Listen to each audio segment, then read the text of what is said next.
नमस्कार दोस्तों, मैं डॉक्टर सुधा मौर्य आपका हमारे चैनल पर स्वागत करती हूँ। आपके खास निवेदन पर आज हम अलंकार पर बात करेंगे, तो चलिए प्रारंभ करते हैं। अलंकार का शाब्दिक अर्थ है आभूषण या गहना। जिस प्रकार सुवर्ण आदि के आभूषणों से शरीर की शोभा बढ़ती है, उसी प्रकार काव्य अलंकारों से काव्य की। अलंकार शब्द अलम और कार इन दो शब्दों के योग से बना है, जिसका अर्थ है शोभाकारक पदार्थ। अलंकरोति इति अलंकारः अर्थात शोभावर्धक तत्व को अलंकार कहते हैं। स्त्रियां अपने साज श्रृंगार के लिए आभूषणों का प्रयोग करती हैं, उसी तरह कविता कामनी अपने श्रृंगार के लिए जिन तत्वों का उपयोग करते हैं वे अलंकार कहलाते हैं। अलंकार शब्द की अवधारणा अत्यंत प्राचीन है, जिसका प्रारंभ में उपयोग व्याकरण एवं न्याय शास्त्र में होता था। आचार्य भरत ने सर्वप्रथम नाट्यशास्त्र में अलंकार को परिभाषित तो नहीं किया, लेकिन 4 अलंकारों उपमा रूपक यमक दीपक का उल्लेख किया। अलंकार के संबंध में प्रथम काव्य शास्त्रीय परिभाषा आचार्य दंडी की है, जो इस प्रकार है। काव्य शोभनाकारम धर्मान अलंकारन प्रक्षते, अर्थात काव्य के शोभाकारक धर्म का नाम अलंकार है। गोस्वामी तुलसीदास जी ने लिखा है कि विधु बदनी सब भांति सवारी, सोह न जथा वसन बिनु नारी। आचार्य केशवदास ने अलंकार को काव्य की आत्मा, काव्य का सर्वस्व ही माना है। वे कहते हैं, यद्यपि सुजाति सुलक्षणी सुबरन सरस सुबत, भूषण बिनु न बिराजिय कविता बनिता मित्र। अर्थात आभूषण या अलंकार के बिना ना स्त्री सुंदर लगती है और ना कविता।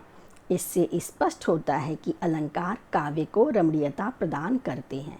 अलंकार को सर्वप्रथम आचार्य वामन ने वर्गीकृत करने का प्रयास कर उसे 2 वर्गों में बांटा, शब्दालंकार और अर्थालंकार। अग्निपुराणकार और भोज ने इसमें उभयालंकार भी जोड़कर इसके 3 भेद स्वीकार किए, अर्थात जहाँ शब्द संबंधी चमत्कार पाया जाए वहाँ शब्दालंकार, और जहाँ अर्थ संबंधी सौंदर्य हो वहाँ अर्थालंकार होता है। इसके अलावा जहाँ शब्द और अर्थ दोनों में किसी प्रकार की विशेषता प्रतीत हो वहाँ उभयालंकार माना जाता है। आज हम शब्दालंकार के प्रमुख भेदों पर चर्चा करेंगे। इनमें सबसे पहले अनुप्रास अलंकार आता है, तो चलिए उसी पर बात कर ली जाए। नंबर 1, अनुप्रास अलंकार।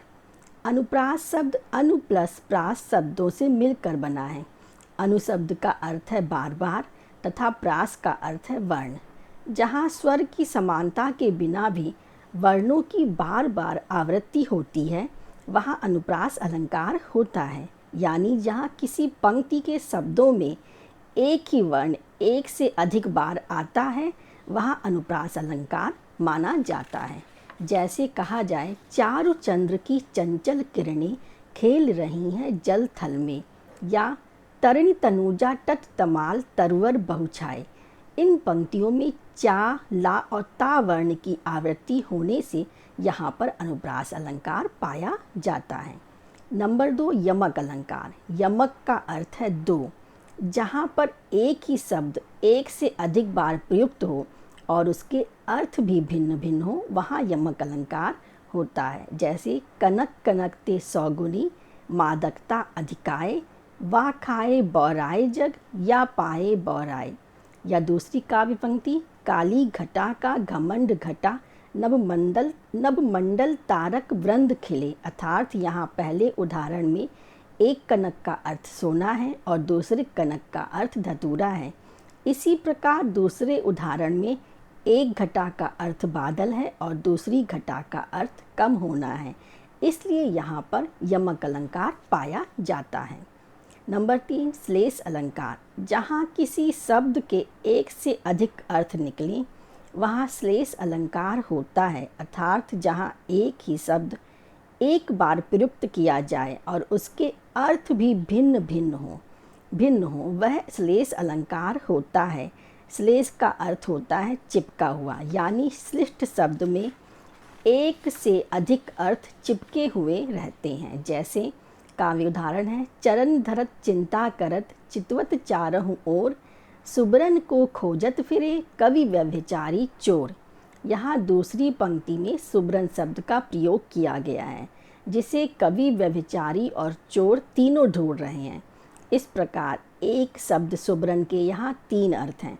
कवि के संबंध में सुब्रन शब्द का अर्थ है अच्छे शब्द, व्यभिचारी के संबंध में सुब्रन शब्द का अर्थ है अच्छा रूप रंग, और चोर के संदर्भ में सुब्रन का अर्थ है स्वर्ण ढूंढ रहा है। अतः यहाँ पर श्लेष अलंकार पाया जाता है। इसी प्रकार उपयुक्त दोहे में भी पानी शब्द के तीन अर्थ हैं। दोहा है, रहीमन पानी राखिए, बिन पानी सब सून, पानी गए न उबरे, मोती मानस चून। यानी पानी मोती के संबंध में चमक से जुड़ा है, मनुष्य के संबंध में सम्मान से, और चूने के संबंध में जल से। इसलिए यहाँ पर श्लेष अलंकार पाया जाता है। नंबर 4, वक्रोक्ति अलंकार। वक्रोक्ति का शाब्दिक अर्थ है वक्र उक्ति या टेढ़ा कथन, अर्थात कथन को सीधे ना कहकर टेढ़ा कहने वाला। अर्थात जहाँ बात किसी एक आशय से कही जाए और सुनने वाला उससे भिन्न दूसरा अर्थ लगा दे, वहाँ पर वक्रोक्ति अलंकार होता है। यह दो प्रकार की होती है, श्लेष वक्रोक्ति और काकु वक्रोक्ति। जहाँ उक्ति की वक्रता का आधार श्लेष हो, वहाँ पर श्लेष वक्रोक्ति होती है। इसमें श्लेष के दो अर्थों में से वक्ता एक अर्थ ग्रहण करता है और श्रोता दूसरा अर्थ ग्रहण करता है। जैसे कि हम कहते हैं काव्य में, को तुम हो इत आए कहाँ, घनश्याम है तो कितहूँ बरसो। इस उदाहरण में एक बार कृष्ण राधा के यहाँ गए और उनका बंद द्वार खटखटाया। भीतर से आवाज़ आई, कौन हो तुम, यहाँ क्यों आए हो। को तुम हो इत आए कहाँ। अपना नाम बताते हुए कृष्ण ने कहा, मैं घनश्याम हूँ। घनश्याम है तो कितहूँ बरसो। घनश्याम का एक अर्थ श्याम, घन या काले बादल भी होता है। राधा ने शरारत से कहा, यदि घनश्याम हो तो यहाँ तुम्हारा क्या काम है, कहीं जाकर बरसो। अतः यहाँ पर श्लेष वक्रोक्ति पाई जाती है। उसी प्रकार जहाँ कहे हुए वाक्य का कंठ की ध्वनि के कारण दूसरा अर्थ निकले, वहाँ काकु वक्रोक्ति होती है। जैसे कहते हैं, जब आप पिता के वचन पाल सकते हैं, तब माँ की आज्ञा भरत टाल सकते हैं। इसमें काकु द्वारा नहीं टाल सकते हैं का अर्थ होगा, यानी वो भी अपने वचन को नहीं टालेंगे, उसका पालन करेंगे। इसलिए यहाँ पर काकु वक्रोक्ति है। अधिक सरल शब्दों में कहें तो जहाँ ध्वनि विकार, आवाज़ में परिवर्तन द्वारा दूसरा अर्थ निकले, वहाँ काकु वक्रोक्ति होती है। यानी जैसे आप कहते हैं, आप जाइए तो, यानी आप चले जाइए कहा गया है, और दूसरे अर्थ से आप जाइए तो, यानी आप नहीं जाइए ध्वनित होता है।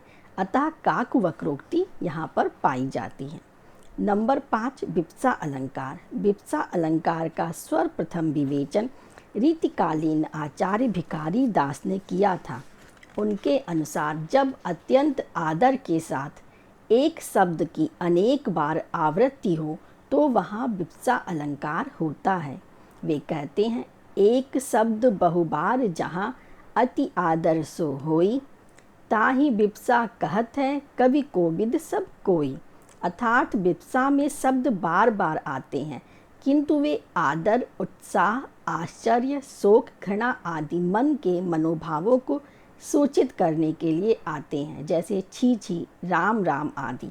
एक उदाहरण देखिए, हा हा इन्हें रोकन को टोक न लगाओ तुम। यहाँ हा की पूर्व उक्ति द्वारा गोपियों का विरह जनित आवेग व्यक्त होने से विप्सा अलंकार है। नंबर 6, पुनरुक्ति प्रकाश अलंकार। जहाँ एक ही शब्द दो या इससे अधिक बार होता है और योजक चिन्ह द्वारा जुड़ा होता है तथा ऐसा होने से अर्थ में रुचिता बढ़ जाती है, वहाँ पुनरुक्ति प्रकाश अलंकार होता है। जैसे थी ठौर ठौर बिहार करती सुंदर सुर नारियाँ। इसमें ठौर ठौर शब्द 2 बार आया है, इसलिए पुनरुक्ति प्रकाश अलंकार है। इसी प्रकार मधुर मधुर मेरे दीपक जल, युग युग प्रतिदिन प्रतिक्षण प्रतिपल, प्रियतम का पथ आलोकित कर। इसमें मधुर मधुर शब्द भी 2 बार आया है, अतः यहाँ पुनरुक्ति प्रकाश अलंकार है। इस प्रकार स्पष्ट है कि काव्य की शोभा बढ़ाने में अलंकार बहुत सहायक है। अभी तक हमने अलंकार और शब्दालंकार के भेदों का विवेचन किया है। अगले वीडियो का इंतज़ार कीजिए जिसमें अर्थालंकार उसके भेदों का विस्तृत विवेचन प्रस्तुत होगा। और यदि आपको यह विवेचन अच्छा लगा है तो इसे लाइक कीजिए, ज़्यादा से ज़्यादा शेयर कीजिए और हमारे चैनल को प्लीज़ सब्सक्राइब कर लीजिए। धन्यवाद। फिर मिलते हैं नए टॉपिक के साथ। Okay, take care.